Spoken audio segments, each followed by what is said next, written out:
All right, so today we're going to talk a little bit about different kind of programs that are out there that a few people probably have questions about. Maybe you've heard about them, maybe you haven't, and that's okay. And then we'll kind of talk about what clean eating is.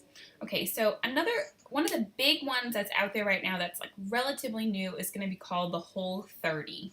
So the Whole30 is a new program. It's really big in like Time magazine, and maybe you've heard about it. So what Whole30 is that it's eating whole foods, similar to clean eating, similar to paleo, but Whole30 is no carbs, so no beans, nothing like that. No bread, no beans, nothing. Okay? No sugar at all. So that means no honey, no agave, no maple syrup, no truvia, no stevia, nothing. Okay? And no dairy. So no cheese, no milk, nothing, okay? So that's what Whole30 is. It's a diet based on cutting out those things and like absolutely no alcohol, okay? Because this is another thing. If you've ever, clean eating and 21 Day Fix is not based on a no carb diet, okay? But the reason in Whole30 it's really important to not drink alcohol is because your body physically cannot process alcohol if it doesn't have carbs, okay? So it's really important to just keep in mind, okay, if you ever decide to do that. But that's not what we're doing, okay? So then you have paleo, which is pretty much called the caveman diet, which is just going back to the paleo years of what was available to the cavemen to eat. So that would be anything you could think of, like berries, lettuce, vegetables, meat, things you can find naturally unprocessed, okay? A little bit similar to clean eating, but more restricted. Okay? Then you have vegan, okay? Vegan is no meat, no dairy, nothing from an animal, okay? Nothing from an animal, okay?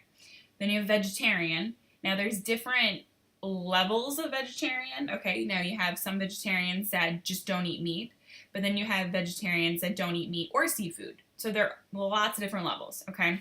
I've tried a lot of different ones like that. A pescatarian is no seafood and no meat, so it's like one of the levels of vegetarian. I was a pescatarian, I think. I did it for I could do it for 2 weeks, and I was dying.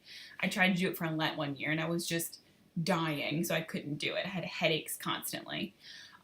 So clean eating is what we're doing. It is what 21 Day Fix is based on. So if you're going to start that March 1st challenge group with me, this is a great kickstart to get you started, looking at recipes, starting cooking kind of clean eating. So clean eating is pretty much no processed food to an extent, okay? Now, we can eat beans, like black beans canned, very, very minimal processed, totally fine. Sorry, I have text messages out the wazoo.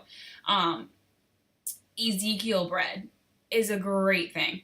Now, if you were watching the Dr. Oz show this morning, you saw that it was don't break up with bread. It was this huge thing, don't break up with your bread for your diet. Now there's a difference between just white bread and Ezekiel bread. Ezekiel bread comes from sprouted grains, and your body can digest it and process it naturally, so it's not stored for fat.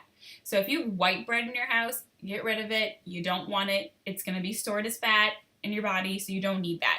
If you've never tried Ezekiel bread or sprouted ancient grain bread, it really is good. Daniel and I love it. We've been eating it for a while. If you've never seen it, it's in the freezer section. So at Whole Food, pretty much all of their breads are in the freezer because it's all sprouted grain and Ezekiel and some other little forms you can try too. So clean eating, we do eat that. We do eat beans. That's a great source of the nutrition you need, and it's a great source of getting your carbs for the day. We do eat dairy. I personally am not a milk person. I've never really liked milk, and there are some issues with milk about how processed our milk industry is in America. And if you have specific questions about that, let me know, okay? But I don't want to go into that in great detail. Daniel and I, we're a non-milk house. We don't have milk in our house. If you watched me live yesterday at Whole Foods, I love cashew milk. I tried to get on the almond milk train for a long time and was just throwing it away. I would take sips and be like, yes, it's good. I'd be like, ew, this is so gross. Eventually I would really come to the conclusion I really didn't like it. And I just never thought there were any other options. But then when a friend of mine was like, try cashew milk. And my favorite brand is Malk, M-A-L-K, from Whole Foods, and the ingredients is literally like cashew water and like Himalayan salt. It's awesome. They were unfortunately out of it last night, so I tried another brand. I'm not sure what the brand is, but it's pretty good so far. The milk version is still my favorite. If you don't like cashew milk, rice milk is a great option too. But a lot of people do like almond milk. So if you're looking for a milk alternative, almond milk is a great start place for you. Another thing a lot of people don't know is like 67% of people are actually have a dairy intolerance, okay? So a lot of people find that when you cut out dairy, you cut out milk from your diet, you don't feel as bloated, your digestive problems may kind of start to get better, maybe if you have acne that goes away, things like that. So, just try it. Just try cutting dairy out of your diet for a little bit and see what happens. I am a big cottage cheese and Greek yogurt fan, so I do eat that. I will not, though, have Greek yogurt or cottage cheese if I have, like, an event I'm going to for the few days leading up to that.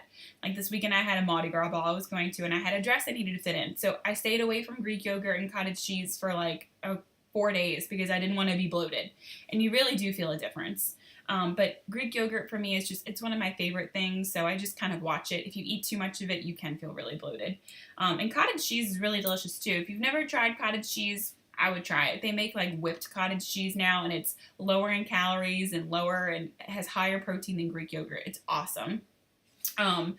So the other clean eating kind of tips is like we don't do processed sugar. So white granulated sugar is a no-no for clean eating. You want to try agave, honey, pure maple syrup, stevia is fine, anything like that. But like Splenda, aspartame, those are awful. You do not want to be using those.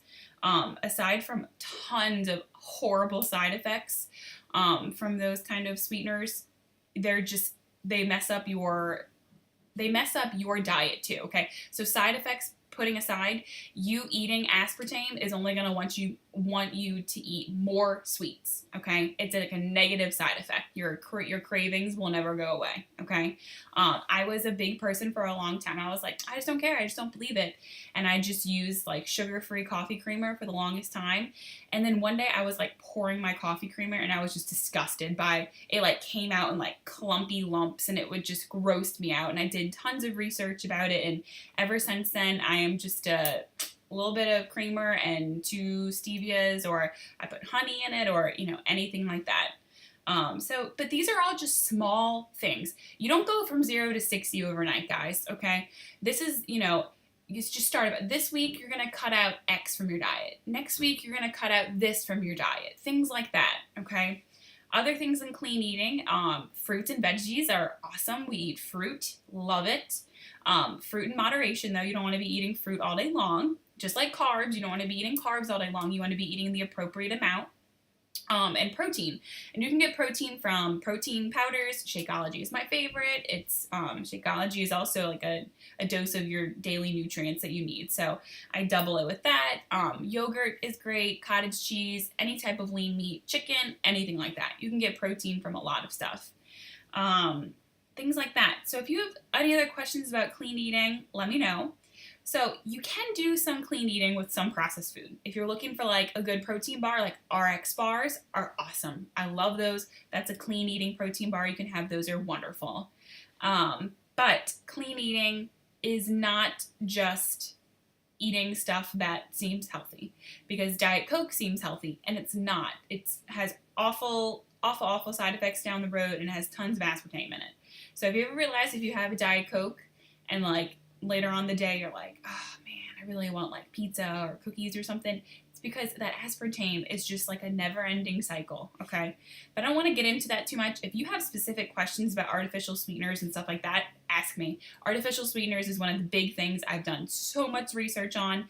I really like talking about it. I love trying to get people to look at alternative sources of sweeteners. Just get rid of that Splenda, get rid of the sweet and low, try Truvia, try stevia, try monk fruit. That's another good one. There are other options. If you're trying to diet, stevia and monk fruit are great options, okay? I know you don't want to use honey and stuff when you're trying to diet. I totally understand, but there are other options. So that's kind of the difference between a lot of the big kind of like health diets that are going on right now. Hopefully that helps you understand them better. But I'm trying to think of any, like, clean eating is just eating, cooking, no processing, no processed foods, minimal, okay, like canned beans, things like that. Um, RX bars are great, stuff like that. So if you have any questions, let me know. I hope this helps, and I will be sure to talk to y'all again later. All right, guys, bye.